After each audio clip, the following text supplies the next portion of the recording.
Bienvenue à toutes et à tous dans l'édition du soir en ce vendredi 12 juin. Toute l'actu du Grand Lille, c'est tout de suite 7 minutes d'information près de chez vous.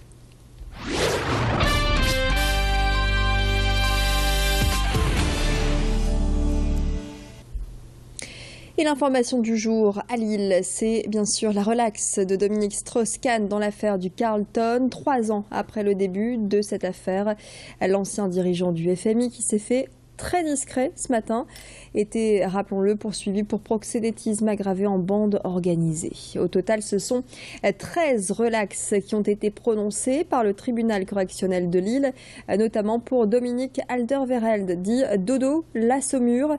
Seul René Cochefer, l'ancien chargé des relations publiques du Carlton, écope d'1 an de prison avec sursis. Je vous propose d'écouter les réactions recueillies par Xavier Silly et Rémi Pem, celle de l'avocat de Dominique Strauss-Kahn, Maître Leclerc, et de Dominique Alderweireld.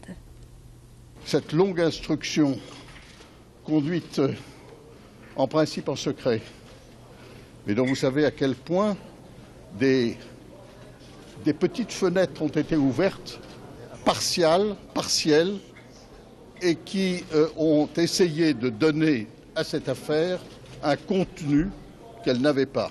Le jugement public a été rendu.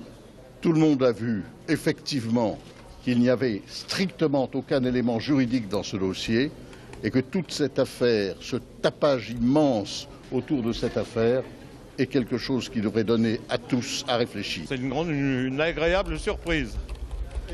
Une agréable surprise, mais qui est logique compte tenu des arguments développés. Voilà. Parce que vous disiez que vous alliez être condamné.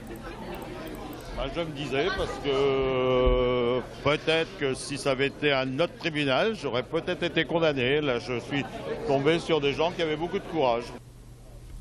Voilà, fin de ce dossier du Carlton au tribunal correctionnel de Lille. Ce dimanche sera la journée mondiale du sang. Pensez-y, c'est la 12e édition et à Lille, c'est pendant tout le week-end que les nordistes seront sensibilisés à la démarche du don du sang. Les poches de sang permettent chaque année en France de soigner 1 million de personnes et chaque jour, l'EFS, l'établissement français du sang, a besoin de 10 000 dons. Il s'agit de renouveler également les stocks avant l'été, une période creuse. Précision avec la chargée de communication de l'établissement français du sang Nord de France, qui était ce matin sur notre plateau. Nous allons profiter de ce week-end pour d'abord célébrer les donneurs, puisque c'est quand même la vocation première de cette journée mondiale, de sensibiliser également largement le public et tous les Lillois, puisque dans le centre-ville, nous aurons des cyclovilles qui se promèneront et qui essaieront de sensibiliser les passants et de leur proposer de venir donner à la Maison du Don. Nous allons avoir sur ces 2 jours des ouvertures exceptionnelles, puisque le samedi, nous seront ouverts de 8h à 18h et le dimanche également de 10h à 18h avec des animations toute la journée. Rendez-vous donc ce week-end à la Maison du Don, avenue Charles Saint-Venant, juste à côté de la gare Lille-Flandre. Plus d'infos sur les autres lieux d'accueil sur jedonnemonsang.net. Allez, dans le reste de l'actualité, une initiative de la CCI Grand Lille. À présent, le Brio Cross Border. C'est la 2e édition et elle se tient jusqu'au 7 juillet à Tourcoing, à l'Imaginarium, en compagnie de start-up à la fois belges et françaises. Le but, réunir 18 entreprises du nord de la France et provenant de l'autre côté de la frontière pour trouver les clés qui leur permettront de faire des affaires avec le pays voisin. Communication, réseau, aspects juridiques, différents thèmes sont abordés pour tenter d'établir à plus long terme des collaborations et partenariats. Céline Nuret a rencontré l'un des participants belges au Brio Cross Border.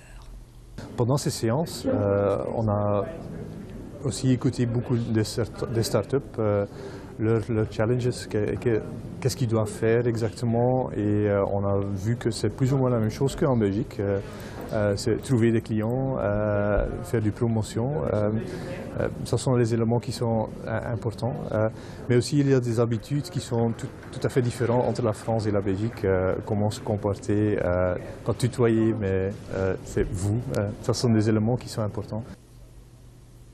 Jusqu'au 10 juillet, Grand Lille TV vous prépare des sujets sur le bac, une manière d'accompagner les futurs bacheliers jusqu'au résultat définitif.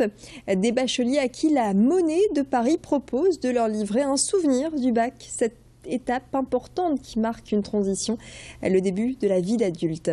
La Monnaie de Paris réalise des médailles sur lesquelles sont gravés les noms, prénoms du bachelier avec l'année d'obtention du diplôme.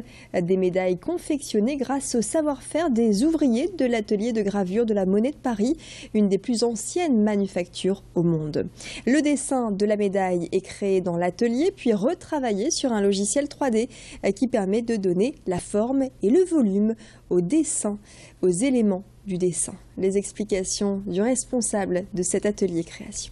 Elle est le reflet d'un savoir-faire français et un savoir-faire Monnaie de Paris, qui, je vous le rappelle, est la plus vieille entreprise du monde. C'est curieux à savoir, c'est une curiosité, mais c'est la réalité. C'est une médaille qu'il faut le savoir, est faite à la main, qui est porteuse de ce savoir-faire et la porteuse du geste, qui est très important chez les graveurs de la Monnaie de Paris, qui l'ont d'abord dessinée, qui ensuite la grave à la main, à l'envers et en creux, soit dans du métal, soit dans du plâtre. Et après des opérations de moulage successifs et de retouche main, on arrive à frapper cette médaille qui est quand même un concentré de savoir-faire de nos artisans de l'art.